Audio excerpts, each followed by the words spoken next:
शिष्टाचार। मेरे पड़ोस में 2 बच्चे रहते हैं, प्रदीप और भुवन। प्रदीप जब कभी मेरे पास आता है, पहले हाथ जोड़कर नमस्ते करता है, फिर चाचा जी कहकर मुझसे बात करता है। बड़े ही मृदुल और शांत स्वर में वह बोलता है, किंतु भुवन दूसरी ही तरह से बात करता है। दूर से ही चिल्लाता हुआ आता है, मुन्नी के बाबूजी, आपको मेरे बाबूजी बुला रहे हैं। आसपास सभी लोग प्रदीप की प्रशंसा करते नहीं थकते और भुवन के व्यवहार पर सबको हंसी आ जाती है। यों भुवन पढ़ने में तेज है और प्रदीप की अपेक्षा उसका स्वास्थ्य भी अधिक अच्छा है। फिर भी लोगों की प्रशंसा का पात्र प्रदीप ही है। इसका कारण है प्रदीप का बोल और व्यवहार, जो लोगों का मन लुभा लेता है। दूसरे शब्दों में यों कहें कि प्रदीप का व्यवहार शिष्ट है, जबकि भुवन का अशिष्ट। समाज में सभ्य बनकर रहने के लिए शिष्टाचार के नियम अवश्य जानने चाहिए और उन्हें अपनी आदत में सम्मिलित कर लेना चाहिए। यह भी ध्यान रखना चाहिए कि अलग-अलग समाजों में शिष्टाचार के नियम भिन्न-भिन्न हैं, यद्यपि उनके आधार प्रायः समान ही हैं। शिष्टाचार का सबसे पहला गुण है विनम्रता। विनम्रता हमारी वाणी में, हमारे व्यवहार में घुली होनी चाहिए। इसलिए किसी बड़े के बुलाने पर हाँ, अच्छा, क्या न कहकर जी हाँ या जी नहीं कहना चाहिए। किसी की बात का उत्तर ऐसे नहीं देना चाहिए कि सुनने वालों को लगे कि डंडा मारा जा रहा है। विनम्रता केवल बड़ों के प्रति नहीं होती, बराबर वालों और अपने से छोटों के प्रति भी नम्रता और स्नेह का भाव होना चाहिए। सभी से बोलते हुए हमारी वाणी में मिठास रहनी चाहिए, कटुता या कर्कशता नहीं। विनम्रता केवल भाषा की वस्तु नहीं, हमारी कर्म में भी विनम्रता होनी चाहिए। अपने यहाँ किसी के आने पर हमें उसका प्रसन्नता से स्वागत और यथोचित सत्कार करना चाहिए।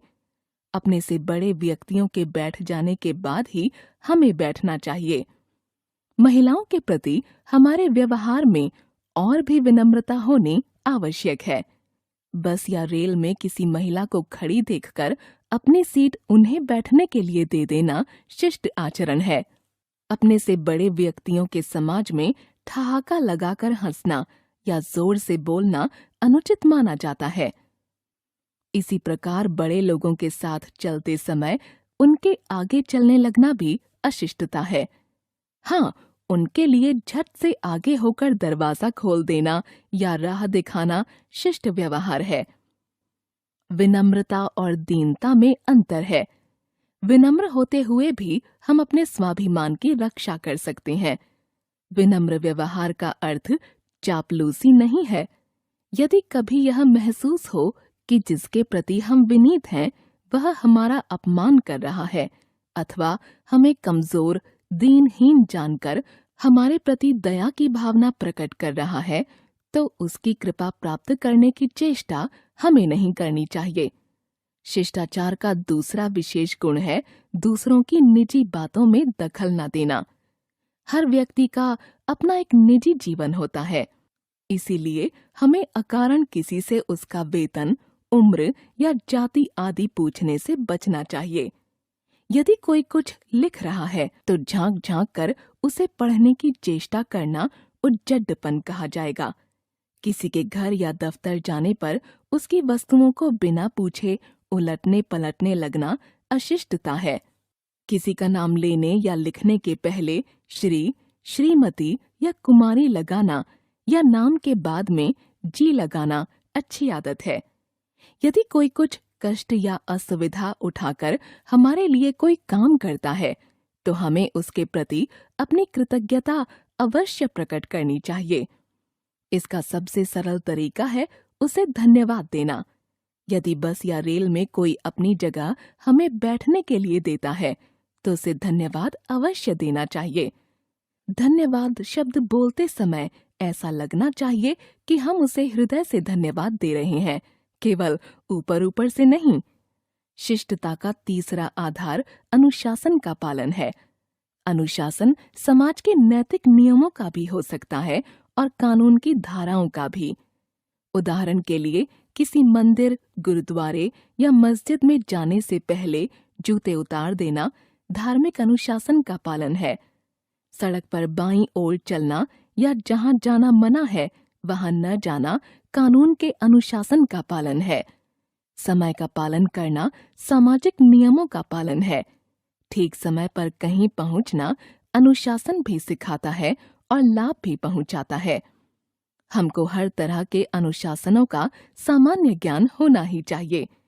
जैसे किसी सभा में शोर मचाना अनुचित है, किसी वक्ता को अपनी बात कहने देने का मौका न देना अशिष्टता है, राष्ट्रगान के अवसर पर बैठे रहना या चलना या झूमना अशिष्ट व्यवहार है, जहां सब लोग बैठे हों वहां लेट जाना या पैर फैलाकर बैठना बहुत अनुचित है।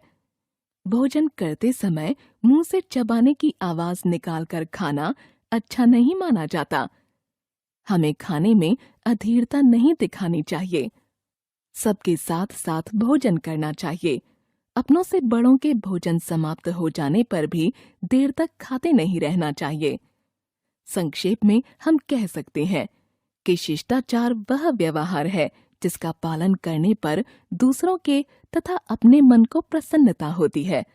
इसके विपरीत अशिष्ट व्यवहार से दूसरों का दिल दुखता है और स्वयं की भी हानि होती है।